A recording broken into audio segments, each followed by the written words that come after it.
ফ্রান্সের বিখ্যাত surgeon doctor Morris Bucaille. Doctor Morris Bucaille ছিলেন মমি স্পেশালিস্ট, ফ্রান্সের বিখ্যাত সার্জন। 1980 সালে মক্কা শহরে একটা এডুকেশন কনফারেন্স হয়েছিল। সেখানে কনফারেন্সে যোগদান করে আরব অনেক শায়েখদের সাথে তিনি পরিচিত হয়েছেন।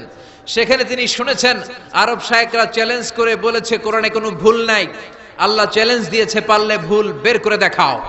মরিস বুকাইলি কনফারেন্স শেষে ফ্রান্সে এসে বলে, কি বলে পৃথিবীর সব বইয়ে ভুল আছে, আমার বাইবেলের ভিতরেও কত গোজামিল, আর কোরআনের ভিতরে বুঝি ভুল নাই।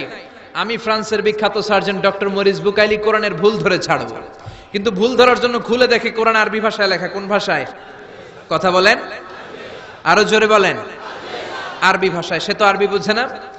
ফোন করলো সৌদি আরবের এক প্রফেসরকে যে আমি প্রত্যেক সামারে 2 মাসের ছুটি পাই, প্রতি বছর আমি 2 মাস এসে আরবি শিখতে চাই। সৌদি শায়েখ ভাবছে কোরআন বোঝার জন্য, আসলে বোঝার জন্য না। শিখতে চায় কেন? জোরে বলেন।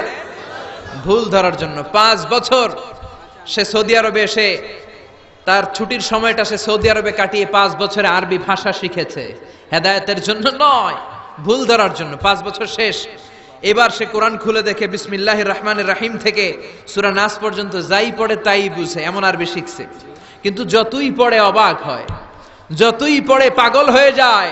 সে বলে সাগর জলের কথা, মহাকাশের কথা, পাহাড়ের কথা, মরুভূমির কথা, এমব্রয়োলজির কথা, অ্যাস্ট্রোলজি, কসমোলজি, বুটানি, হিউম্যান অ্যানাটমির কথা, কোনো কথাই তো কোরআনে আল্লাহ বাকি রাখে নাই। কোন তথ্য উপাত্তের দিক থেকে আল্লাহর কোরআনে ডক্টর মরিস বুকাইলি একটা ভুলও খুঁজে পায় নাই। কোন সুবহানাল্লাহ। সে কনভার্টেড মুসলিম হয়েছে, কালিমা পড়ে মুসলমান হয়ে নিজের নাম রেখে দিয়েছে সুলাইমান। সুবহানাল্লাহ পড়েন। এজন্য কোরআনের সাথে যারাই লাগে সম্মান বাড়ায় দেয় কে? জোরে বলেন কে? কোরআনের সাথে চেয়ার লাগালে চেয়ারের মর্যাদা বাড়ায় কে? কোরআনের সাথে টেবিল লাগলে টেবিলের মর্যাদা বাড়ায় কে? কোরআনের সাথে কাপড় লাগলে কাপড়ের মর্যাদা বাড়ায় কে? তো কোরআনের সাথে যদি আশরাফুল মাখলুকাত লাগে তাদের মর্যাদা কি বাড়ে না? ইউনাইটেড স্টেটস অফ আমেরিকাতে একটা কনফারেন্স হয়েছিল। ওই কনফারেন্সটা হচ্ছে পৃথিবীর যত ধর্মগ্রন্থ আছে সবগুলো ধর্মগ্রন্থের 10 মিনিটের আবৃত্তি শোনানো হবে। কয় মিনিট? চিল্লায় বলেন।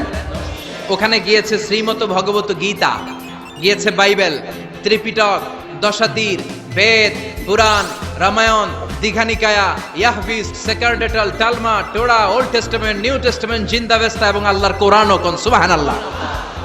চীনের প্রাচীন ধর্ম কনফুসিয়াসের পাণ্ডুলিপি গিয়েছে। যারা আগুনকে পূজা করে, অগ্নি উপাসক, আগুন দেখলে নমস্তে নমস্তে গায়, তারাও গিয়েছে। 10 মিনিট করে সময়। এই কনফারেন্সের উদ্দেশ্য